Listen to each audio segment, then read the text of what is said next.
מה הקשר בין הבצורת באירופה ובארצות הברית, משבר הקטשופ העולמי ומפעל אחד קטן בקיבוץ נחשון ליד לטרון? התשובה המפתיעה, שקיות.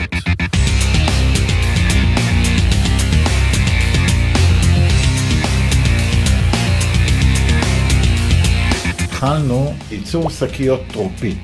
מכיר? בתור ילד? זה מה שעשינו פה. פעם שקיות טרופית והיום שקיות לקוקה קולה, מקדונלדס והיינץ. קיבוץ נחשון הוא אימפריה עולמית של שקיות. המוצר שלנו זאת אריזה גמישה, בניגוד לכל האריזות הקשיחות האחרות שיש בתעשייה, את הפלסטיק. המטרה העיקרית זה אחסון נוזלים, בעיקר מזון. אנחנו בעצם מייצרים שקיות מאוד חזקות, הן אטומות לחמצן. הסטריליזציה של השקית היא עוברת הקרנה בקרני גמא, ובעצם אנחנו מקבלים מוצר שהוא כמעט ללא חיידקים, הוא יכול להחזיק עד 2 ללא קירור, ללא הקפאה וללא חומרים משמרים. וזאת בעצם הטכנולוגיה שכל עולם המיצים היום בעולם עובד בה. רואים את המוצר שלנו בדרך כלל בתעשייה או בשוק המוסדי. אם למשל תלך למקדונלדס, תרצה קולה או מיץ ענבים, הכל מגיע מהשקיות שלנו. בשוק הריטל, המוצר היחידי בגדול שרואים זה האריזה ליין. בחול זה אריזה מאוד פופולרית.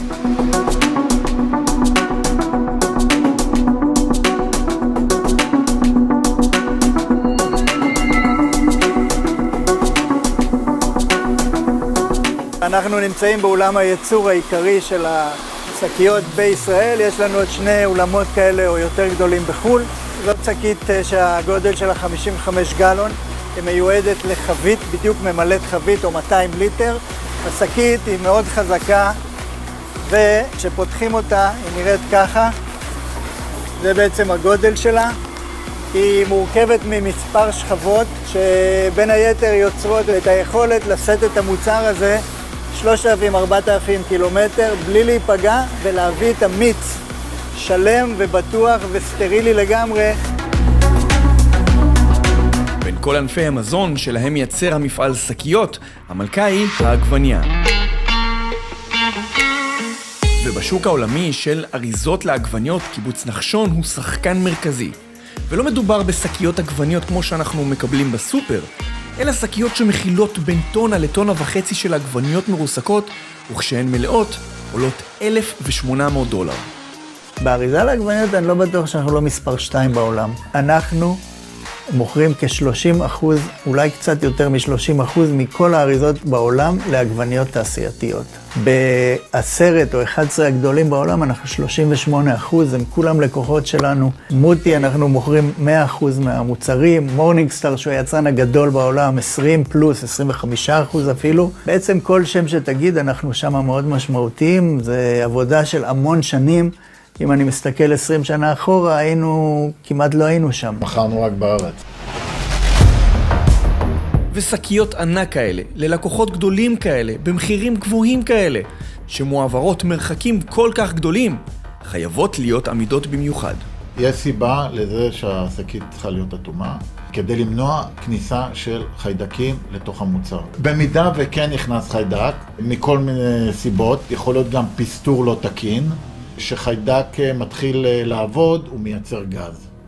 והגז הזה גורם לניפוח של השק, ואז הוא מתנפח ומתנפח. ובסוף האריזה מתפוצצת, וכל הרקז מתפזר בכל הסביבה. פיצוץ. וזו תמונה לא יפה לראות את כל הרקז מפוזר. קרה. בטח שקרה, קורה כל הזמן. קורה, כן. בעצם אנחנו פה בבור הפיצוץ שלנו, כאן אנחנו עושים בדיקות הורסות, אחת ל-1,000-1,500 שקיות, מפוצצים 2 שקיות, הן נכנסות לתוך הבונקר הזה, ובעצם פה לוחצים אותם עם אוויר עד שהן נכנעות. המטרה היא לראות שהשקית נכנעת בחומר ולא בהלחמות. בואו נראה את זה בפעולה. אתם יכולים לראות את זה פה בשעון, לאט לאט הוא יבנה את הלחץ והלחץ יעלה. זה מתפוצץ? עכשיו. הנה, התפוצץ.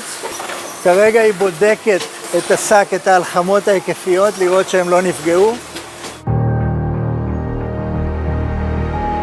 אבל הדרמה האמיתית מתרחשת עכשיו מחוץ לבור הפיצוץ, מעבר לים, בשדות בקליפורניה ובספרד, שם מתקשים למלא את השקיות של הרן בעגבניות בגלל הבצורת. בקליפורניה למשל, תפוקת העגבניות המעובדות צנחה בשנים האחרונות ביותר מ-20%, ובספרד היא נחתכה ברבע בתוך שנה אחת. אני נפגש עם הרבה תעשיינים, אני נפגש עם הרבה חקלאים, ורק דיכאון. הבצורת, שינוי האקלים הקיצוניים, כל זה משפיע על החקלאות בסופו של דבר. בעגבניות אנחנו רואים את זה חזק בקליפורניה, זה כבר שנה רביעית או חמישית שהם סובלים מחוסר מים.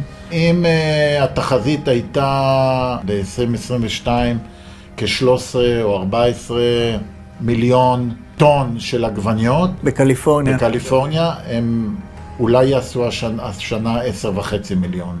מה זה אומר? שהקטשופ שלך, שאתה תקנה אותו בסופר, יעלה הרבה יותר יקר. למרות הירידה בשוק העגבניות, ההיקף מחירות שלנו גדל משמעותית. פעם אחת בכמות, ופעם שנייה בגלל הנושא של המחיר כמובן. מחירי הפלסטיק זינקו בצורה בלתי רגילה בשנה האחרונה. מחירי הלוגיסטיקה עלו בטירוף, ואנחנו התאמנו את עצמנו. המחירות גדלו בסדר גודל של 25-30%. אנחנו מעריכים שנסיים את השנה בין 270 ל-280, להיות מדויק.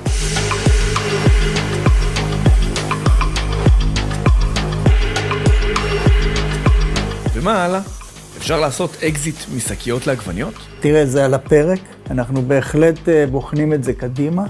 כל מי שמעורב בקרנות וכולי היה פה וביקר פה, אנחנו לא חשבנו שזה עדיין מתאים, חשבנו שאנחנו צריכים להגיע לגודל כזה שיאפשר לעשות אקזיט ראוי. בשנה וחצי הקרובות זה יהיה על הפרק.